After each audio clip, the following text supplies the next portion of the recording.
everyone. Welcome to one of our early episodes of FinTech Walkabout, a new podcast from AppTap.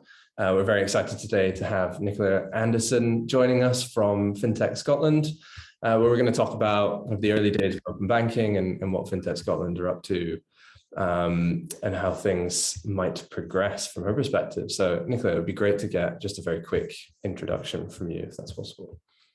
Sure. Thanks for having me, Will. So as you say, Nicola Anderson, I'm the Chief Exec at FinTech Scotland.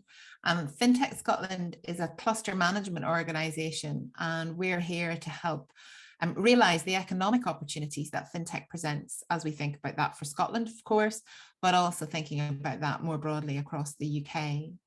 So we're working with a host of FinTech innovators as they think about developing new propositions and services in the financial services vertical, with more focus as well on the developing digital economy.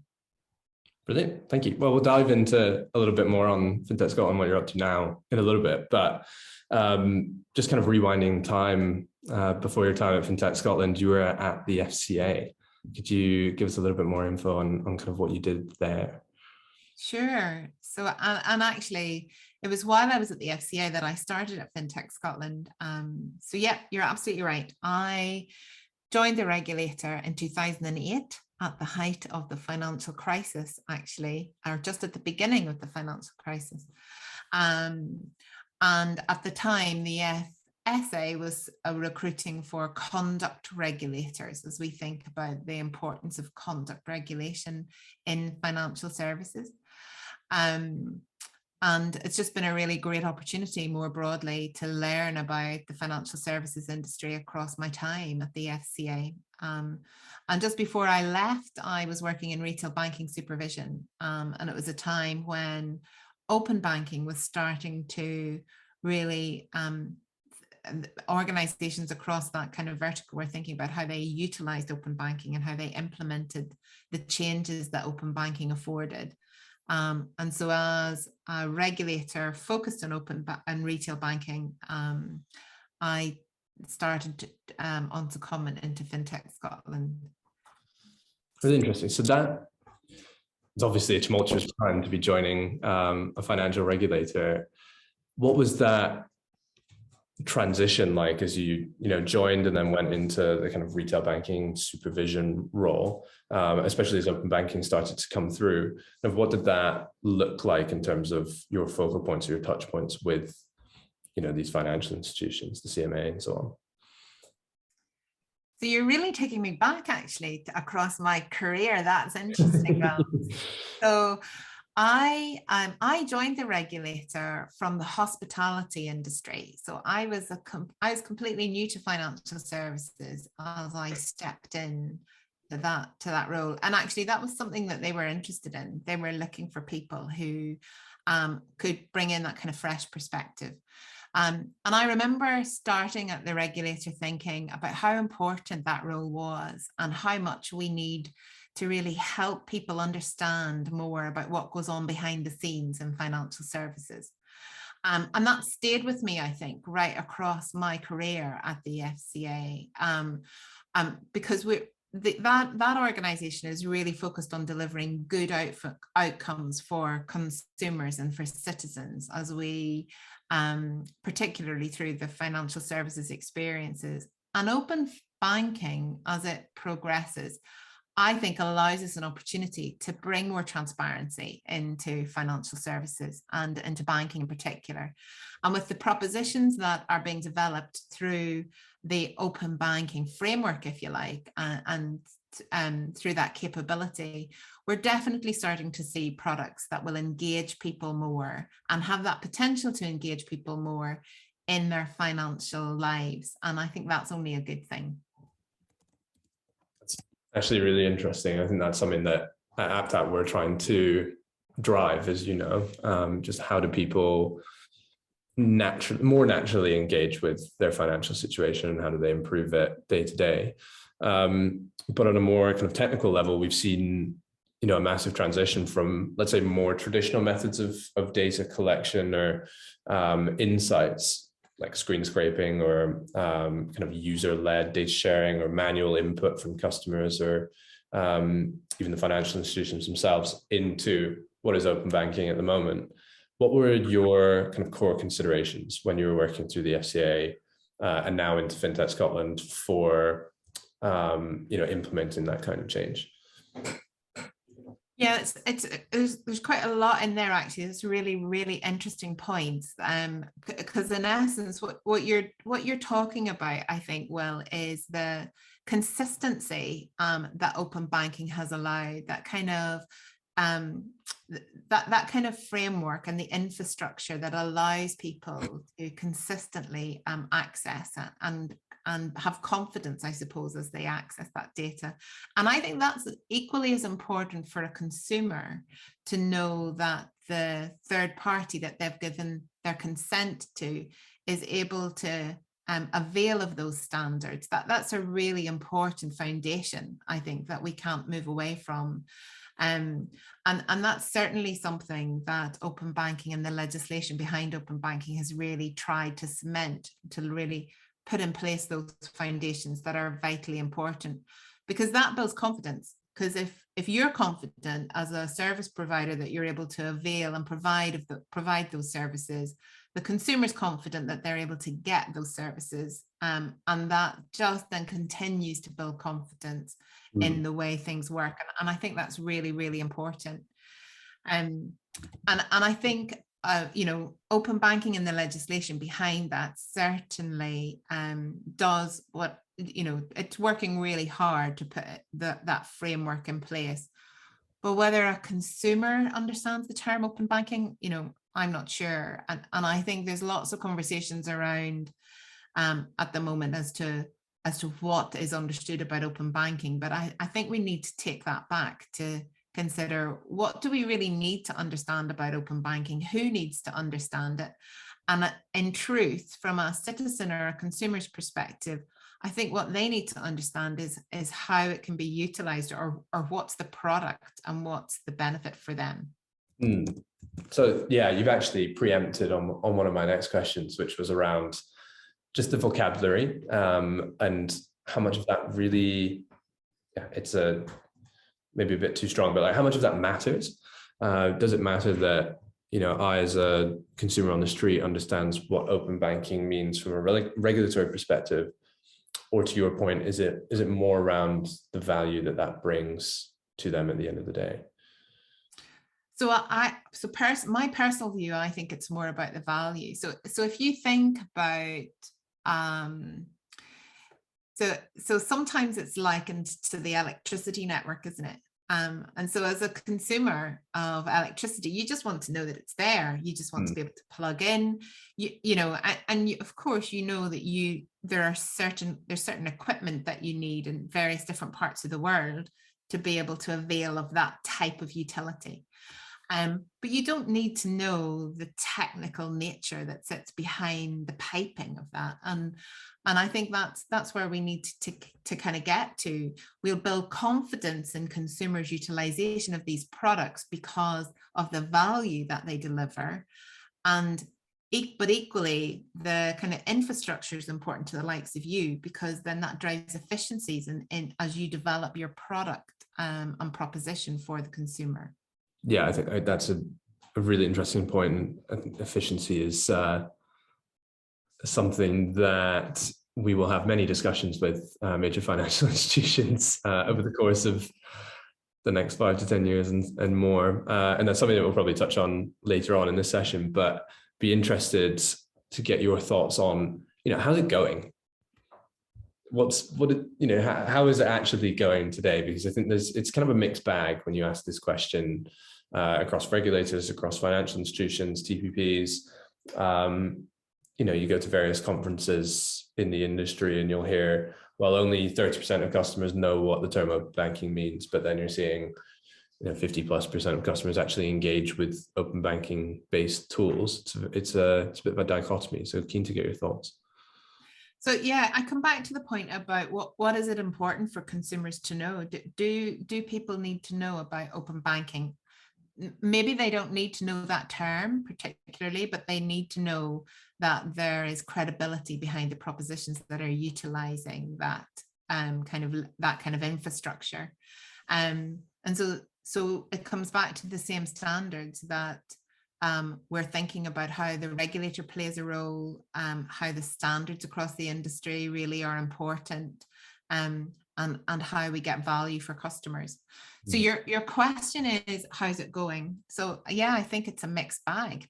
I think there is more to do. So we're certainly seeing some innovators who had been thinking about how to innovate with the types of data that open banking allows them to get access to for some time.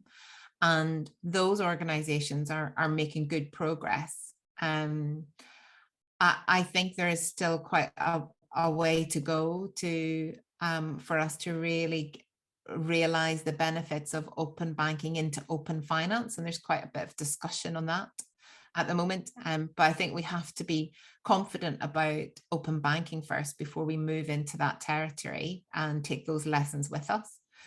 And you know, I think we could tie ourselves up in knots about what do consumers and citizens need to know about the term open banking. I'd much prefer that we see the focus on the value and the application and the products for consumers been, you know, as we've talked about already, been of real value to them, as opposed to trying to educate them around the term open banking. So I think there's a couple of things out of that. The first thing I'd like to touch on is we've had a lot of, you know, TPPs arise, the likes of AppTap and, you know, the TrueLayers, the Tinks, the Buds of the world come through off the back of open banking being implemented. But you know, through your time at the FCA and now at FinTech Scotland, what do you make of the kind of incumbent response to open banking and how that translates into what we've just been talking about in terms of the value that goes to or is put in front of the customer?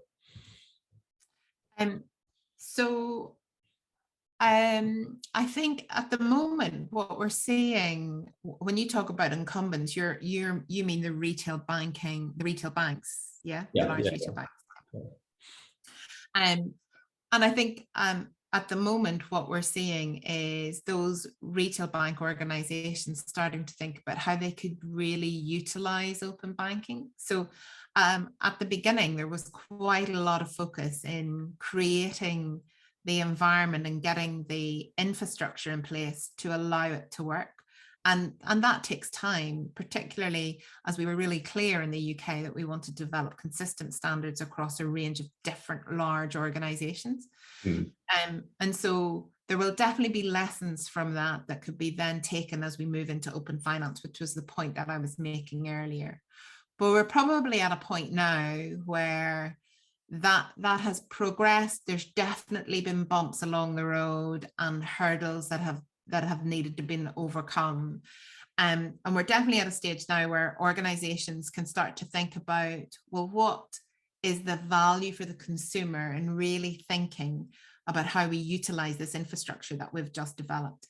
And we're seeing more and more of those incumbents thinking about how they partner with fintechs, particularly to deliver that and to deliver that much more quickly.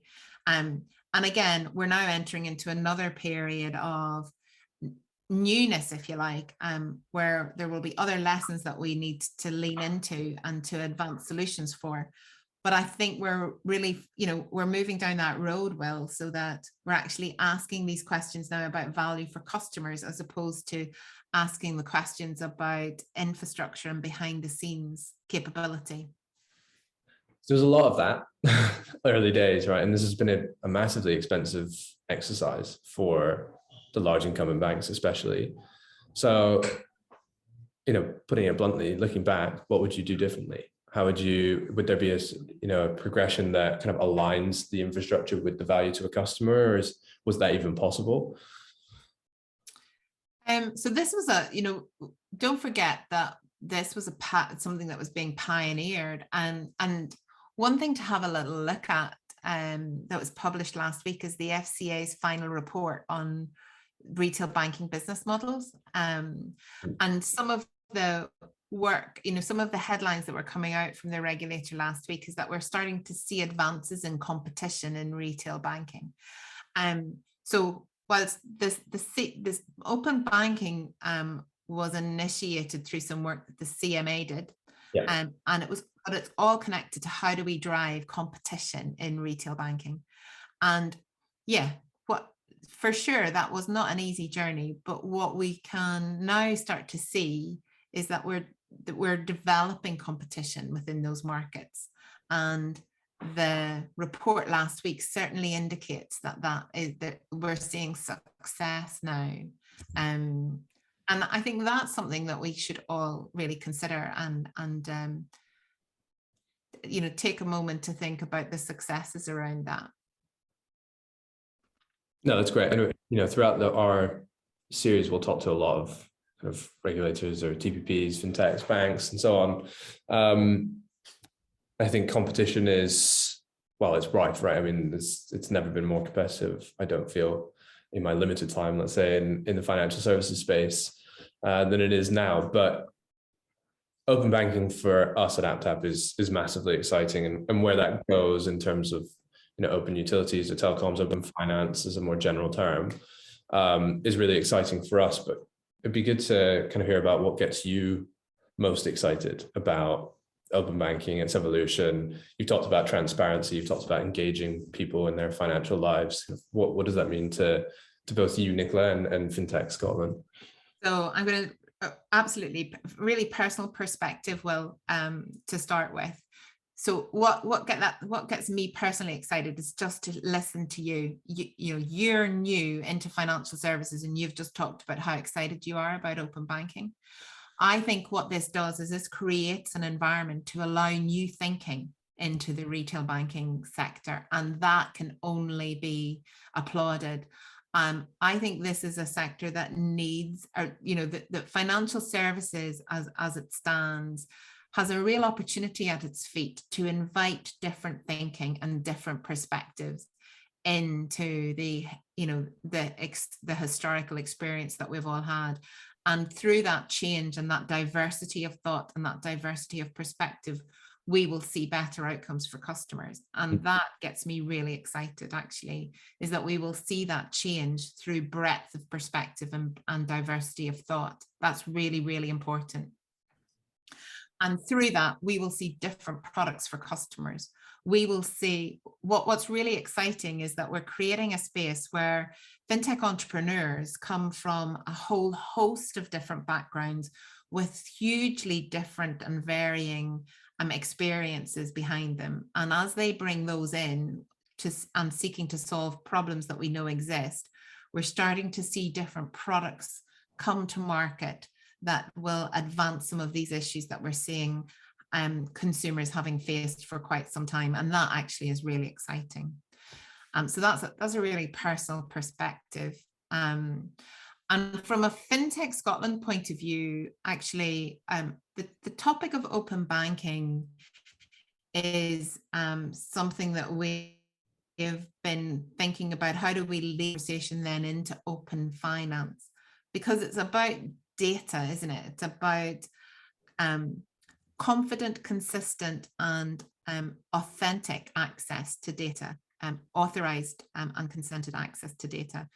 And that will create more innovation. So at FinTech Scotland, across our cluster, we have the Global Open Finance Centre of Excellence, which is a collaboration that will allow us to think about how we use open banking and open finance to support society and to drive change. So that's really exciting development for us.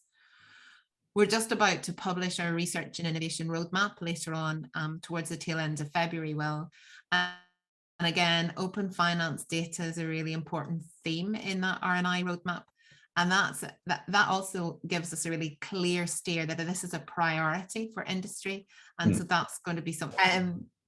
So two strands to your question: what excites me personally, and then what's the opportunities for FinTech Scotland? So what excites me personally is the fact that you've just talked so eloquently about what AppTap can do, and to hear that, as well as other fintech entrepreneurs, get really excited about how open banking can change financial services, I think is really, really exciting. We're seeing more breadth of contribution and more diversity of thought that will allow us to change and evolve the way financial services works. And I think that can only be a good thing. And that's really important, that we change the status quo and we deliver better outcomes for people. From a FinTech Scotland point of view, there are a couple of things that we're really, really excited about from an open banking point of view. So we've been working in collaboration with the University of Edinburgh and FData to establish the Global Open Finance Centre of Excellence. And that creates a space for us to allow us to do more thinking on open finance and how open banking evolves to open finance and beyond. So that's a really exciting development for us. We're about to publish a research and innovation roadmap where we've been talking to the industry to hear their priorities for fintech innovation. And open finance data remains a firm priority across the industry. So that's another area where we're just really excited to see, and we'll be developing some innovation calls to help that progress. And then thirdly, as we think about our experience across Scotland and the UK on this topic, we're connecting internationally on it too. So we can pull together that international perspective and collaborate across those different borders so we can really advance this opportunity in this topic. Yeah, that's really interesting. I think we'll be talking to a couple of TPPs who sit internationally throughout the course of our series as well, and just how that translates. You know, I grew up in the US, and every time I go back, I'm a little bit surprised, let's say, by just how, just how not user friendly the kind of retail banking experience is. I still can't easily transfer, cash back and forth. People are using things like Venmo and PayPal to do that. So your point around those different products addressing big customer problems is, I think going to be monumental, a huge piece of where open banking goes in the future. Totally, I totally agree. And actually, if we can get people more, if we make that application easier for people, and it becomes something that people don't become afraid of, or it doesn't become a chore for folk, then actually that just builds confidence in finances too. So we're really then leaning into the financial inclusion agenda. So yeah, I think there's real opportunity across open banking to drive real change. Yeah, I think, we obviously work with TSB Bank, and their kind of underlying core mantra is money confidence, and that I think really resonated with us, and was a little bit of a pleasant surprise, I suppose, as a kind of small fintech working with a large financial institution, to have an entity like them turn around and say, this is what it's all about. It's how do we get the consumer in control and aware of their financial position and what they can do to improve that. But it'd be fun to hear about kind of what surprised you. What are the things that have come through from open banking that I think we can speculate around? Well, CMA have implemented this to improve competition in the marketplace. Sure, it's a good thing that's happening and was probably somewhat foreseeable, but easy to say in hindsight, of course. But what are some things that have just come through that have really surprised you? Or are there any companies that are doing some really interesting things that are a little bit, left field, let's say? I think there's a couple of things that we could do with leaning in, being honest, well, to really see open banking for the good of customers. Are you getting me okay? I've just had an unstable message. Yeah, maybe that last bit for sure. Yeah, just go from the end of my question, I think. Okay. So I do think there are a couple of things that we could do to really advance the benefit for customers. So, we have talked a little so far on the technical nature of open banking and what open banking allows people to do. But once you have access to someone's data, giving real insights through that data is really valuable, and giving consistent insights to that data is valuable. So I think there's more we need to do on data categorization, if I'm being honest. And that will help. And again, consistency on data categorization, so that really helps people understand what's going on. So there are a couple of FinTech innovators that are working in that space, but I think that needs more collaboration across the industry to really drive that forward. There are also some really interesting FinTechs now thinking about how that type of data can be used to drive change in the climate agenda. And I think how we utilize open banking transactional data to bring more awareness into climate impact assistance, I think it's going to be really important. And we're starting to see some really interesting propositions in that space. And then finally, I think how we use this type of data to advance the SME community and really help SMEs recover from COVID is going to be really exciting. So a side is really, really useful as you think about decisions for the future, investment decisions for the future, and other types of opportunities for the future.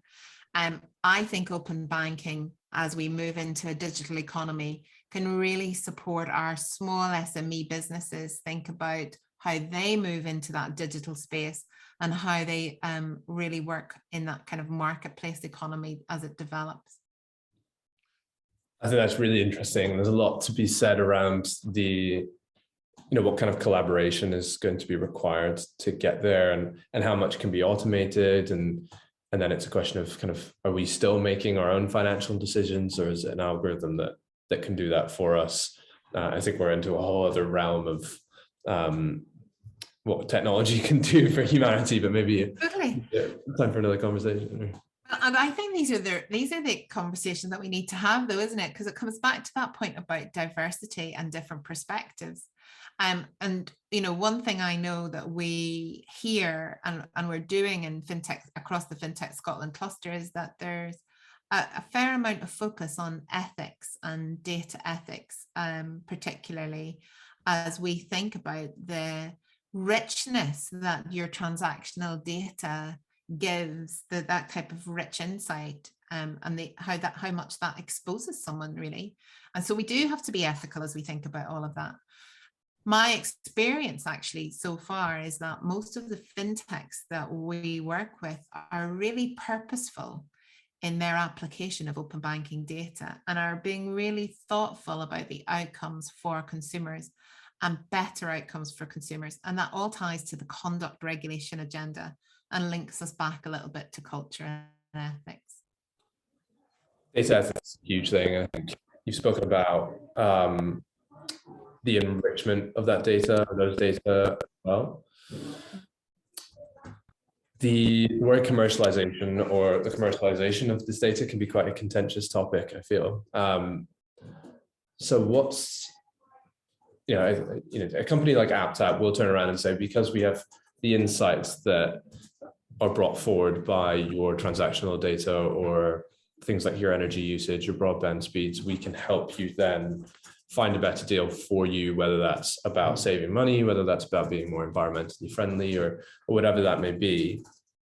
But from a financial institutions perspective, we talked about how costly that kind of infrastructure was or has been to build. What are the ways in which you think, beyond just the kind of consumer value and how that translates into the bottom line for a financial institution, what are the ways that you think a financial institution could capitalize on open banking? Because I think it's often seen as a little bit of a dirty topic, and we've seen the kind of big challenger banks come through doing massive funding rounds and now kind of turning the spotlight on the fact that they need to make some organic revenue. I'd love to get your take on that. So I have to confess, I kind of look at it through the consumer lens. If this is all about building trust from a consumer's perspective. And so if you're amassing large amounts of data and with that kind of consumer awareness and consumer trust, that you're utilizing that data to drive forward change or to develop a product or service that adds back value to the consumer, I don't think that we have to hide what we're doing with that data. I think we can be really transparent about it. I think people will be absolutely keen to understand how they could help these things evolve and move forward. When it's done behind closed doors, or when it's done in the dark a little bit, or people feel as if they're not involved or they're not made aware, I think that's where we have the issues and the troubles. So I think that we shouldn't, that one has to come in front of the other. Absolutely not. I think both have to come side by side. And I don't think that we should be commercializing to disadvantage people at all. I think that's a really dangerous ground. That's really dangerous territory that we would be entering into. But can we do both? Absolutely, I think we can. Great. I mean, well, these are conversations that you're having, quite regularly at FinTech Scotland, right? You've launched the consumer panel. Was it back in 2019? Could you talk to us a little bit about what FinTech Scotland's consumer panel is and does, and what its goals are? Sure. So you're right. The FinTech Scotland Consumer Panel launched in 2019 with a specific point in mind. Well, so we can see the opportunities that FinTech presents for people, but we need to build a way that, or we need to find a way that people are more engaged in this topic as well. So it moves beyond the language of open banking. Actually, it moves us into the language of what is FinTech, and what is a FinTech proposition, as opposed to kind of what is open banking all about. So we wanted to create a space where we brought consumer-focused organizations into the conversation, so that they were involved as early as possible, and could contribute as early as possible, rather than the conversation progressing so far down the line and then people starting to feel as if they'd missed an opportunity to influence, or they'd missed an opportunity to provide perspective or a point of view as those things were developing. So we see the consumer panel as a really tangible tool, and that allows FinTech innovators to get a view on consumer need, as well as how something would land with consumer groups, so that we can then start to really help advance those FinTech innovations. And it builds confidence that you're thinking about the consumer as you're developing something, and equally those organizations that are supporting consumers will be confident that the proposition has consumer needs in mind. It'd be great to for what it's worth, obviously we've been a part of one of those consumer panels, and we had a good time kind of bouncing back and forth with some of the stakeholders involved. But are you able to shine any light on some of the projects that you've done there? Sure. So one of the organizations that came to the consumer panel when it first founded is an organization called Invest. And I know that that's another business that you've worked with or have had some conversations with. But the team behind Invest came to ask the consumer panel, what are the major issues that are facing consumers? Particularly, the consumer panel at the moment has a particular lens on potentially problem debt or vulnerable customers. And so with that type of insight, the big question that was put on the table is, how can FinTech innovation help maximize income? And it was with that little snippet that the team at Invest went about thinking about, well, how can we maximize income rather than helping people manage debt? How can we help people maximize income? And so through that, and through that regular engagement, the team at Invest have developed a much broader proposition that helps people who have that opportunity apply for the right kind of benefits and think about maximizing income, another space that you guys are working in. One of the other topics that the consumer panel has been feeding into is some of the work that we're doing on AI and ethics, and some of the principles that we would want to make sure are held firm. So those are some of the questions and some of the kind of debates that come up during that conversation and through that tool that we use at FinTech Scotland. The meeting itself is one thing, it's the conversations that happen beyond the meeting that are really important. Yeah, and ethics and AI, I think, is a Pandora's box, really. If you start to open that up, you've got a lot to cover. Yeah. So just a few kind of final things. I think we've covered a lot, and there's a lot that we could just delve into and kind of can perpetually talk about. But you've talked about open finance, you've talked about the other data sets that TPPs or financial institutions could tap into to offer customers some real tangible value. What do you think comes next for open banking? If you had to, and then kind of separate to that, if you had to apply the principles of open banking to another industry, which would it be? It's really interesting actually at the moment, because we would naturally start to think about open banking evolving into open finance, and I really hope that's the direction it goes. That's certainly the direction that we need to think about here in the UK. Equally, we're seeing more conversations arise around the broader topic of open data. And in particular, how do we help people think, or how do we build some connections across other personal types of data that would then give more insights to help develop new products or new services for individuals. So for example, in social care, we're starting to see some conversations around what's the art of the possible if we were to think about supporting someone in their community in social care through insights through transactional data and health data. These are really, really, really big topics to have on the table.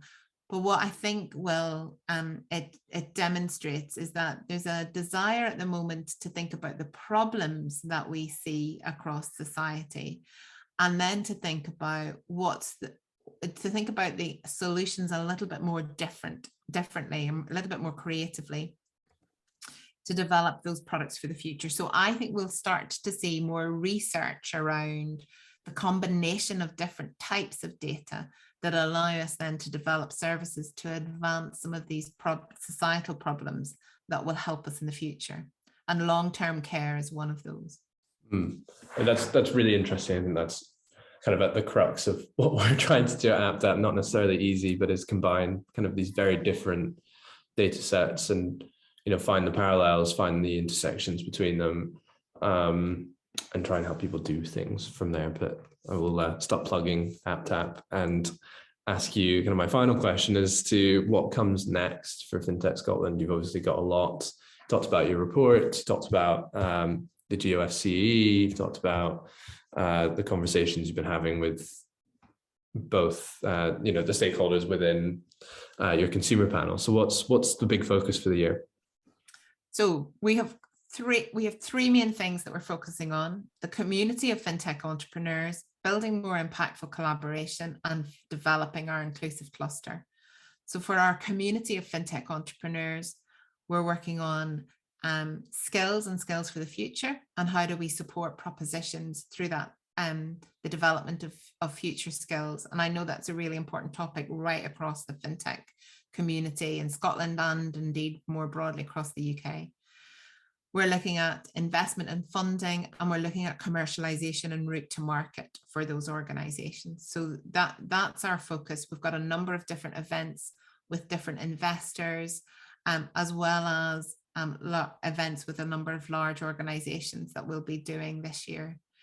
With our impactful collaboration, you're absolutely right. I've just touched on the research and innovation roadmap. That's going to be a significant piece for us this year. And it really demonstrates how we can collaborate across the industry to deliver different outcomes for the industry and for people who use it, the consumers. And I also just touched on the international work that we're going to be doing, another really important thing. as we focus on those particular markets that we need to build bridges with. So we're just about to do quite a bit with America in the next couple of months, as well as the other markets across Asia and Australia. And we will be, of course, well focused on September as we deliver the FinTech Scotland Festival and celebrating successes and building more collaborations through that. Brilliant. It's very easy for me to get caught up in my London bubble, but it's great to see so much happening up north. So, Nicola, I want to say thank you again for joining us. If there's anything you'd like to plug now, or if you could tell people where to find you, where to find FinTech Scotland, that'd be great. Thank you. Thanks again. Great conversation. So you'll find FinTech Scotland on Twitter, on LinkedIn, and www.fintechscotland.com. Perfect. Well, Nicola, lovely to chat, and I'm sure we'll be working together throughout the year. So we will see you soon. Great. I hope so. Thanks, Will. Thank you. Take care. Bye-bye.